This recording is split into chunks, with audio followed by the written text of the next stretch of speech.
Hi, my name is Erin, and the purpose of this video is to share with you my forecast on inflation using a vector autoregression model. This project was done for the Bank of Canada's Governor's Challenge Summer School for 2020. So in this presentation, we'll go over the aims of the project, followed by an overview of the variables used in my VAR, alongside a description of the VAR itself. We'll then go into the predictions and the forecasts that my model yielded, and finally what that means for the Bank of Canada and their policy decisions. So the purpose of this project was to forecast inflation using a vector autoregressive model for time series data. One thing that was very important to me was to accurately reflect the effects and responses of the recent exogenous shocks to help us understand the direction at which inflation is moving. COVID-19 is probably one of the largest exogenous shocks that the Canadian and global economies have endured, and so it was my priority to accurately reflect these effects to the best of my ability, especially since there is no historical data that really emulates the effects to this extent.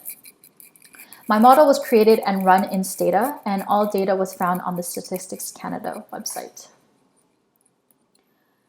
My forecast included 5 variables, and in order to run a successful VAR, all variables met the 3 variable requirements in that they were all seasonally adjusted, logged when possible to reduce heteroscedasticity, and all passed the stationarity test, which we will discuss further along in this presentation.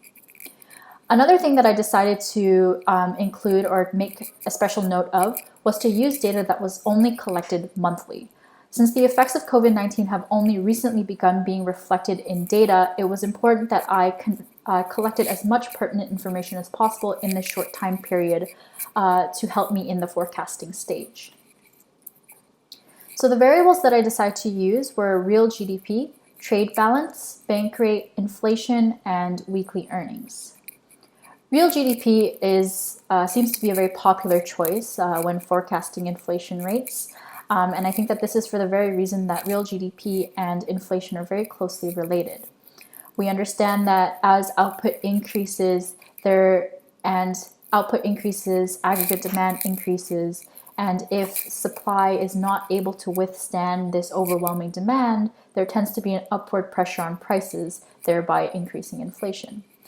I took the log of real GDP to see how it would transform my graph to try to reduce heteroscedasticity. I noticed that this did not change the shape of my graph too much, and I predict that this is because the growth rate in real GDP has been pretty linear overall from 1997 onwards.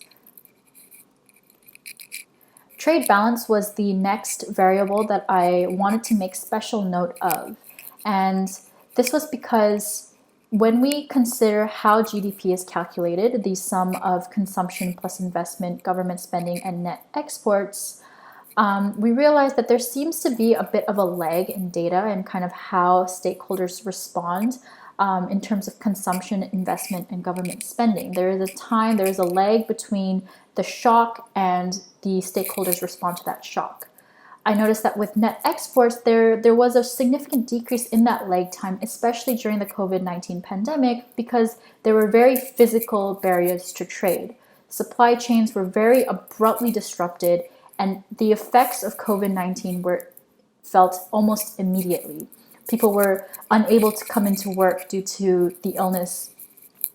They were discouraged to come into work to try to follow safety and health protocols, and in that way, trade was very severely negatively impacted. And so this was important for me to consider in my model to help us forecast inflation. The bank rate was the next variable that I decided to include. Obviously, understanding that the bank rate is the Bank of Canada's response to maintaining a steady and low 2% inflation rate. It was very helpful data to understand kind of how the Bank of Canada has responded to all of these exogenous shocks in the past. Additionally, using this data allows us to capture some of the other variables and some of the other factors that weren't directly addressed in my model. I decided to use data on weekly earnings instead of unemployment for the very reason that unemployment does not consider underemployment. Weekly earnings have a very strong correlation, or very strongly correlated to inflation rates, in that weekly earnings tend to have a direct effect on consumption levels and consumers' propensities to consume. I took the log of weekly earnings to see how this would transform my graph, and I notice here that, again, the shape of the graph did not change too much, likely because the graph itself was pretty linear to start with. However, the scale on the left-hand side obviously has changed. The last variable that I included in my model is our variable of interest, inflation. It's essential to include this variable since this is the one that we are trying to forecast. Additionally, I think it's pretty interesting to include inflation in our model, since it allows us to kind of understand the relationship that it has with all of these other variables that we're considering and how it's responded to all of these shocks in the past. And I think understanding that is critical to help us forecast what's to come in the future.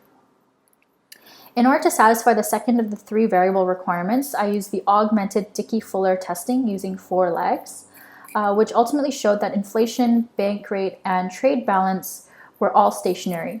However, the log of real GDP as well as the log of weekly earnings were not. If we take a look at the graphs themselves, that seems to make a lot of sense, especially with this linear positive growth rate trend. We notice that there isn't really a constant mean or variance that these data points follow over time. So in order to try to mitigate this issue, I decided to take the first differences of these variables and at which point stationarity was achieved. So I computed the VAR using data from inflation, bank rate, differences of log real GDP, differences of log weekly earnings, trade balance from 1990 onwards, and I arbitrarily chose to compute my VAR with 4 legs at first. I then computed or used the var-soc function to compute the optimal number of legs, which coincidentally actually showed me that 4 was indeed the optimal number of legs to use in my model. I then used the var stable function to help ensure that the stability condition was met, and the results showed that all of my eigenvalues lied within the unit circle, which helped confirm that the stability condition was met in my model.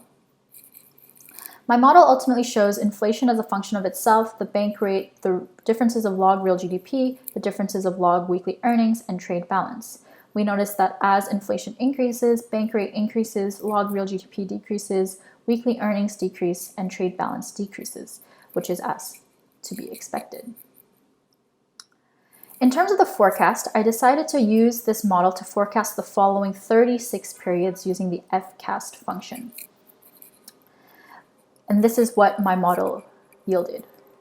We noticed that there is an initial spike from around mid-2020 to 2021, followed by a very sharp decrease. We then noticed a small peak from around 2021 to around, I would say, around 2022, but then the inflation rate appears to decrease and stabilize at a level far below 2%. So what does this mean for the Bank of Canada and their policy rate? So understanding that the Bank of Canada is forward-looking and that it takes around 1.5 to 2 years for policies to take its full effect, I focused on periods 24 to 36 in my analysis. So if we look at that period over here, we notice that by that point, the inflation rate has actually stabilized at a level far below 2% at around 1.6. Interestingly, the upper bound, the 95% confidence interval for the inflation rate, is also below the target inflation rate of 2%. So what does this mean? If we were to infer from what the Bank of Canada has done in the past, this may imply that the overnight rate should be decreased. This would ultimately decrease the interest and exchange rates, thereby causing an increase in exports. Because the price of our goods would become relatively cheaper. It would also increase aggregate demand by encouraging spending, borrowing, and investment, because now it has become relatively cheaper to do so. And by that same token, firms will have incentive to expand, invest in capital, and increase employment. The goal would be to increase aggregate demand in that way by increasing output and thereby increasing the price levels back up to reach the 2% inflation rate.